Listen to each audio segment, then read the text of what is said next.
Si quelque chose est accepté par les scientifiques, c'est que la planète Terre a une date d'expiration. Astronomes, biologistes, physiciens, géologues, scientifiques nucléaires, agronomes, entre autres, ont envisagé les possibilités d'événements qui pourraient mettre fin définitivement à la vie sur Terre.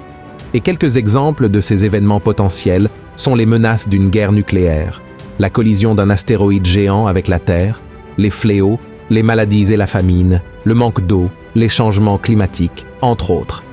Et tout cela est bien possible. Après tout, des nations comme l'Iran, la Chine, la Corée du Nord et la Russie ont déjà annoncé à plusieurs reprises qu'elles possèdent des armes chimiques à utiliser à tout moment. En 2016, l'ancien président des États-Unis, Barack Obama, a annoncé que le prochain objectif du programme spatial américain serait une mission habitée vers Mars. La prévision était que cela soit possible d'ici 2030, mais des partenariats sans précédent avec des entreprises privées telles que SpaceX du milliardaire Elon Musk ont permis d'accélérer de plus en plus les plans. Et il est possible que la mission se déroule plus tôt que prévu. Contrairement à la course spatiale qui aurait prétendument conduit l'homme sur la Lune, le voyage vers Mars n'a pas pour but de renforcer l'importance d'un gouvernement ou d'un pays spécifique. Les États-Unis et la Russie, autrefois ennemis en compétition, ont uni leurs forces en septembre 2017 pour construire une base spatiale en orbite lunaire, une étape importante dans le plan d'envoyer des missions habitées vers Mars. L'investissement réalisé par les gouvernements et les entreprises impliquées dans ce projet, tant en termes de temps que de travail et d'argent, est immense. Et tout cet effort ne serait certainement pas fait par simple curiosité. Alors la question qui se pose est la suivante. Pourquoi dépenser des centaines de milliards de dollars dans une mission presque impossible qui enverra des personnes sur une autre planète sans aucune perspective de retour? La raison qui ne sera jamais clarifiée nulle part est une seule. La seule garantie de survie de l'espèce humaine est d'abandonner la planète Terre et de trouver un autre endroit où vivre. Selon Barack Obama, les missions vers Mars nous apprendront comment les humains pourront vivre loin de la Terre. Mais réfléchissez avec moi à ceci. Ne serait-il pas mieux d'investir tout cet argent dans l'amélioration de la vie ici sur Terre? La réponse est non. Si la conclusion des scientifiques est que notre planète peut cesser d'exister ou devenir inhabitable à tout moment. Elon Musk, l'un des plus engagés dans le projet du voyage vers Mars, a affirmé que coloniser la planète rouge est essentiel pour préserver la race humaine et garantir la continuité de la civilisation. Il a clairement déclaré: il est important d'avoir une base autonome sur Mars, car cette planète est suffisamment éloignée de la Terre et la survie y est plus assurée que sur une base lunaire. En cas de Troisième Guerre mondiale, nous voulons nous assurer qu'il existe suffisamment de graines de civilisation humaine quelque part.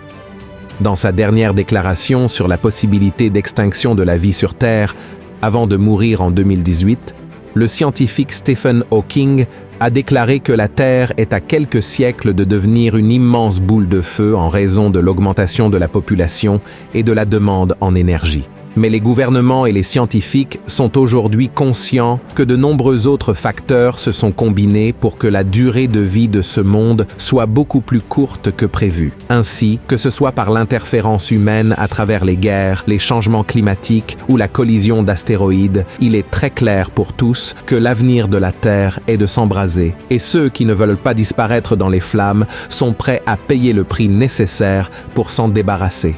Toutes ces projections scientifiques confirment ce que la Bible disait déjà il y a des milliers d'années. Ce monde finira par être consumé par le feu. Le Seigneur Jésus-Christ lui-même l'a affirmé en parlant de la fin des temps. Voyez ce qu'il a dit. « Je suis venu jeter un feu sur la terre, et qu'ai-je à désirer s'il est déjà allumé ?» L'apôtre Pierre, par la révélation de l'Esprit Saint, a parlé de cet événement. Voici ce qui est écrit dans 2 Pierre, chapitre 3. Le jour du Seigneur viendra comme un voleur. En ce jour, les cieux passeront avec fracas, les éléments embrasés se dissoudront, et la terre, avec les œuvres qu'elle renferme, sera consumée. Puisque donc toutes ces choses doivent se dissoudre, quelles ne doivent pas être la sainteté de votre conduite et votre piété, tandis que vous attendez et hâtez l'avènement du jour de Dieu, à cause duquel les cieux enflammés se dissoudront et les éléments embrasés se fondront. Mais nous attendons, selon sa promesse, de nouveaux cieux et une nouvelle terre, où la justice habitera. La pensée des gouvernements et des scientifiques n'est pas fausse. Ce qu'ils ne savent pas, cependant, c'est que non seulement la Terre est menacée, mais tout l'univers l'est également. Les cieux seront aussi dissous, c'est-à-dire que les étoiles, les satellites et les autres planètes ont tous leurs jours comptés. Oui, mes frères, la Terre finira en feu et l'humanité doit trouver un autre endroit où vivre. Mais cet endroit n'est pas Mars, c'est un nouveau ciel et une nouvelle terre que le Seigneur Jésus a préparé pour nous.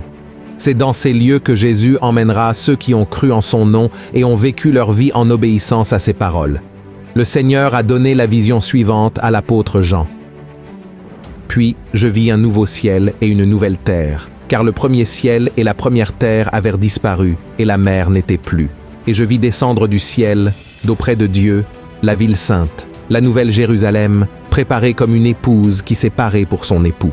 Et j'entendis du trône une forte voix qui disait « Voici le tabernacle de Dieu avec les hommes. Il habitera avec eux, et ils seront son peuple. Et Dieu lui-même sera avec eux. Il essuiera toute larme de leurs yeux, et la mort ne sera plus. Et il n'y aura plus ni deuil, ni cri, ni douleur, car les premières choses ont disparu. Et celui qui était assis sur le trône dit « Voici, je fais toutes choses nouvelles. » Et il dit « Écris, car ces paroles sont certaines et véritables. » Et contrairement à ce que beaucoup pensent, vous n'avez pas besoin de faire partie d'un quelconque projet spatial pour être sauvé de la fin du monde que nous connaissons aujourd'hui. Vous n'avez pas non plus besoin d'être ami avec un quelconque milliardaire qui souhaite emmener les gens dans l'espace. Ce que vous devez faire, c'est remettre votre vie entre les mains de Jésus-Christ et devenir son ami intime. Car ce ne sont ni les dollars ni les fusées qui sauveront votre âme lorsque la fin viendra, mais le sang de l'agneau qui a été versé sur la croix il y a 2000 ans. Voici ce que dit la Bible. Car Dieu a tant aimé le monde qu'il a donné son Fils unique, afin que quiconque croit en lui ne périsse point, mais qu'il ait la vie éternelle.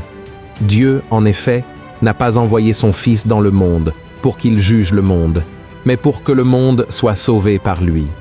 Celui qui croit en lui n'est point jugé, mais celui qui ne croit pas est déjà jugé, parce qu'il n'a pas cru au nom du Fils unique de Dieu.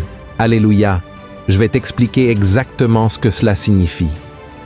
Tout d'abord, Dieu t'aime, et il a un merveilleux plan pour ta vie. Dans la Bible, il y a de nombreux passages qui parlent de l'amour de Dieu pour nous. Le plus grand exemple en est quand il a envoyé son Fils Jésus dans le monde pour mourir pour nos péchés. Mais même aujourd'hui, le Seigneur prend soin de toi et tout ce qu'il désire le plus, c'est d'avoir une relation intime avec toi. Amen. Deuxièmement, nous sommes tous pécheurs et nous sommes séparés de Dieu. Il est très courant que les gens croient qu'il existe plusieurs chemins pour arriver à Dieu. Il y a de nombreuses religions dans le monde entier. Et dans chacune d'elles, il y a des gens bons et honnêtes. Ainsi, il peut sembler étrange de savoir qu'ils ne seront pas acceptés au ciel, puisqu'ils font tant de bonnes choses. Mais la vérité est que nous sommes tous pécheurs. Et un seul péché suffit pour nous séparer de Dieu, car il est saint. Voyez ce que dit la Bible. Car quiconque observe toute la loi, mais péche contre un seul commandement, devient coupable de tous. En effet, c'est lui qui a dit « Tu ne commettras point d'adultère » a dit aussi « Tu ne tueras point ».